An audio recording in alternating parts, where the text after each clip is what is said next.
Hey guys, I'm here to pay up for my Barbells for Boobs challenge. We ended up with $201, so appreciate all you guys contributing to that. Got 12 donut holes for every $100 that I raised, and then also one burpee for every dollar.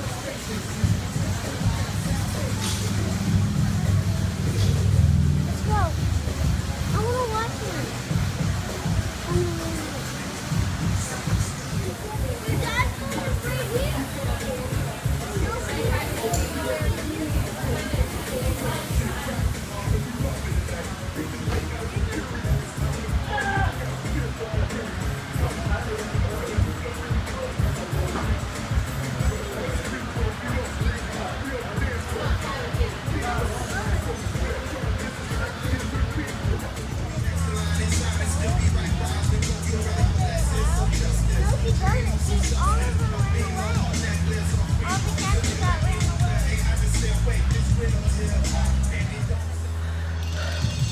All right, that was a little harder than I thought it was going to be.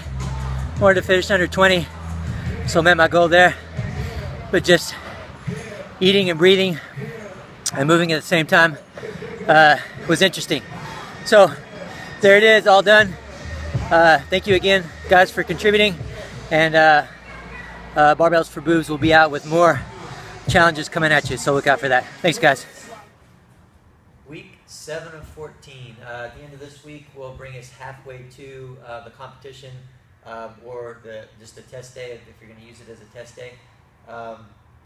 This week will also be your last week of this particular squat program. So you're going to be at 6 sets of 6 this week. Hopefully the last couple weeks have gone all right for you. If they've been quite a struggle, that's not at all surprising.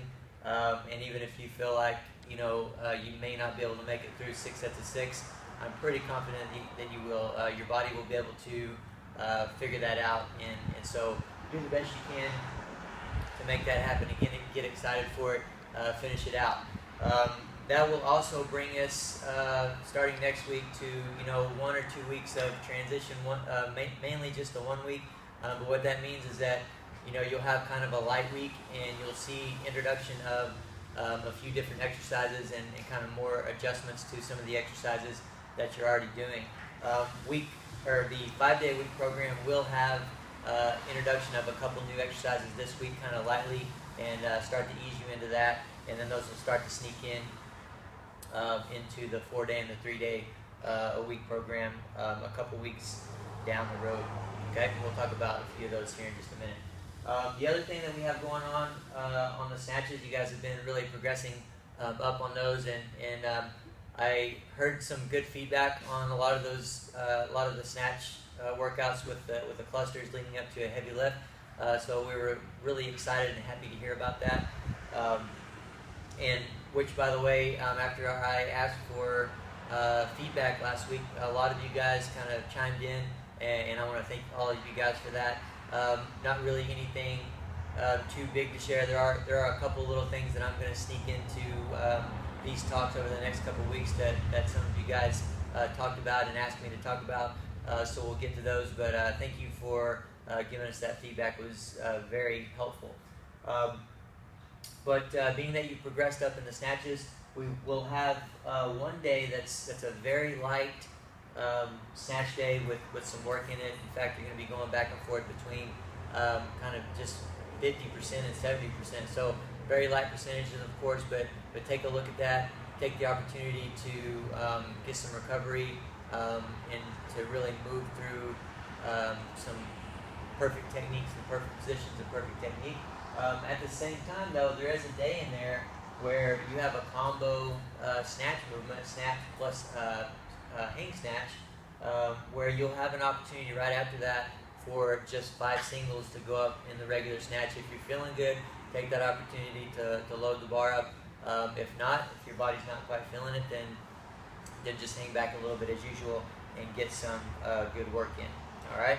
So, like I said earlier, the 5-day-a-week program, you'll see a couple new exercises in there, and the first one is going to be front rack lunges, and we're going to add a box jump to the end of that. So kind of the main thing there is on the front rack lunges, make sure that you're really doing the best you can to keep all fingers underneath the bar. So it's going to get a little difficult. You know, one or two of those fingers or all of them but one may want to slip out of there. But try to keep all fingers underneath the best that you can and keep that front rack set up. And remember, we like 2 to 3 inches outside of the shoulder with your index finger, and that's going to help just work your overall mobility and help really reinforce everything that we're looking for in your front rack position. But you guys will be doing 5 lunges per leg, and then immediately 5 box jumps. We're going to try to kind of progress up in height as we go through weeks, but we're going to start very conservatively this week, and starting conservatively with the front rack lunge load as well. So keep that in mind. And then also overhead quarter squat with an overhead hold, and basically all that is you know, you're going to set the bar at about your forehead height, and I've got a video on this that you guys will go look at with some instruction. So you're going to squat down to about a quarter squat position, make sure you're locked out, and then stand up for a certain number of reps, and then you're going to get in like a 10-second hold in the standing position there after that. And what I really want you to make sure of is that you're creating and you're holding in a very high quality lockout support position with the bar over the directly over the top of your head, in that really good position that I'm always trying to get you guys to hold in when you're doing push presses or power jerks or whatever that may be. So if your quality isn't quite there with that overhead position yet, in that standing overhead position, then make sure you take the weight down a little bit. Follow the directions on the description section of the video, and we'll get much more out of that exercise and for your overhead position as a whole, if you will take the necessary steps back if you need to. Okay, mobility and position first, as usual. Another thing that's coming is, of course, we've been progressing the overhead movements, progressing through overhead movements quite a bit. You know, you guys have progressed up to, you know, behind the neck power jerk and power jerk and all that kind of stuff, and different combos of that. And this next week you're going to be doing, in that regard, just behind the neck split jerk. So basically what we're looking for there is all the same stuff that you guys did with the behind the neck power jerk, just going into a split. And we'll of course give you a little bit more instruction and continue to progress through that as we go here. All right. One other thing that I wanted to talk about is the clean deadlift. You guys have been on, like I said, we talked a number of weeks ago when we started the squat program about you being on kind of a clean deadlift program. And so we've now progressed to the point to where we're going to start adjusting that a little bit. You guys are going to be doing now a combo of clean lift off plus clean deadlift, and so that means that you're going to really emphasize from the floor up to the launch position, so the bar touching the top of the knee, and make sure that you watch those videos again, and that you're creating the right position, holding and pausing in the right position. And so you're going to emphasize that position for the first sequence of reps, and then you're going to finish them out with the regular clean deadlifts the way that we have been already. And so still progressing up in weight as well. And what I've noticed when athletes, you know, whether they're in weightlifting or CrossFit or whatever, if they've not really ever emphasized snatch and clean position in the pull, meaning, you know, really pausing and moving through that launch position, and you know, through the whole movement, standing up and going back down, the way that we have with you know, a lot of pausing with cleans in that position, pausing with snatches, with the clean deadlifts, with snatch grip Romanian deadlifts, all that stuff.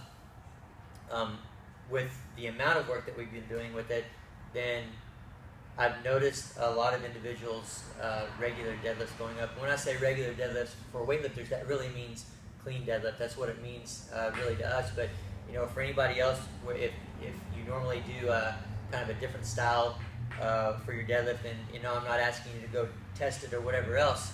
And actually, what I would recommend, just to make sure that everything is working together as much as possible, is that you kind of consider, especially if you're interested in making your Olympic lifts the best that they can be, maybe consider using your clean start position kind of as your deadlift start position. But I would not be surprised at all if you're, however you want to do it, if you're able to pick up more from the floor to that standing position with the bar hanging here, just from really emphasizing those positions. So other than that, guys, that's all we had this week. I look forward to coming back and chatting with you a little bit more next week. We'll as we get into starting to transition a little bit, you guys will move into more regular snatches and clean and jerks through the coming weeks, and you will be doing different things with the squat and different overloads and all that good stuff. So stay tuned, guys. Again, give me any feedback or any questions that you have, and we will see you next week. Thanks, guys.